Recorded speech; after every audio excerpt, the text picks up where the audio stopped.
So now that my husband is out the house, I'm going to try and rearrange this whole boiler room slash tool room.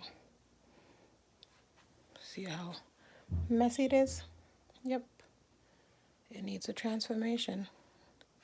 If one part of the house is transformed, the other part needs to be transformed too. I don't know. I have to come up with some ideas. I started taking things out already.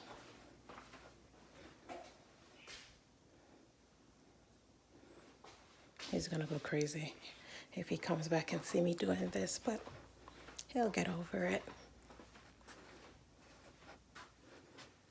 Got a lot of ideas. Well, not a lot, but pretty much some. I'll be back very shortly to show you what it looks like afterwards.